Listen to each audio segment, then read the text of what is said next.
আমরা যারা সবসময় শহরে থাকি বা দেশের বাইরে থাকি তারা কিন্তু অলওয়েজ কিন্তু এইসব দৃশ্যগুলোকে খুব মিস করি। আসলে গ্রামের মাঝে হলো গিয়ে পুকুর শেষ আর শেষ করে এরকম মাছ ধরার দৃশ্য অসাধারণ। ছোটবেলায় কিন্তু আমরাও এভাবে অনেক সময় মাছ ধরেছি। পুঁটি মাছ হোক, ছোট বড় সব মাছ মিলিয়েই কিন্তু অসাধারণ লেগেছে। সবচেয়ে ভালো লেগেছে পুঁটি মাছ, মলা মাছ আর হলো গিয়ে চিংড়ি মাছ ধরার যে সিনটা, তো সেটা। আর নিজেদের কাছে ধরতেও বেশ ভালো লেগেছে। আর এই সিনগুলো কিন্তু একদমই ভালো লাগার ভালোবাসার সিন, যা কি আর বলবো। এরকম সকাল সকাল হলো গিয়ে মাছ ধরার যে অসাধারণ দৃশ্য আর এই মাছগুলোকে নিয়ে যে বাজারে যাওয়ার যে দৃশ্য, সেটা আসলে গ্রামীণ সমাজের চিরচরিত একটা আসলে সিন, যা কি আর বলবো, মানে দৃশ্য বা প্রথা, যেটাই আমরা বলি না কেন। বেশ ভালো লাগে আসলে এই সব দৃশ্য দেখতে। মাছ ধরা দেখতে আমার ভীষণ ভালো লাগে। কার কার ভালো লাগে সেটা অবশ্যই কমেন্ট সেকশনে জানাতে ভুলবেন না।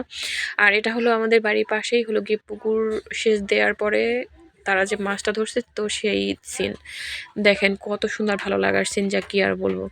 শহরকেন্দ্রিক মানুষগুলো কিন্তু আমরা এই সিনগুলোকে ভীষণভাবে মিস করি।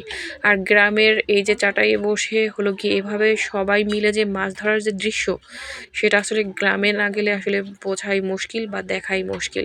শহরে কিন্তু আপনি এই সিন কখনোই পাবেন না। গ্রামীণ মা চাচি বা বোনদের দেখেছি এভাবে হলো গিয়ে গোল হয়ে বসে মাছ কাটতে। তো ধন্যবাদ সবাইকে ভিডিওটা দেখার জন্য।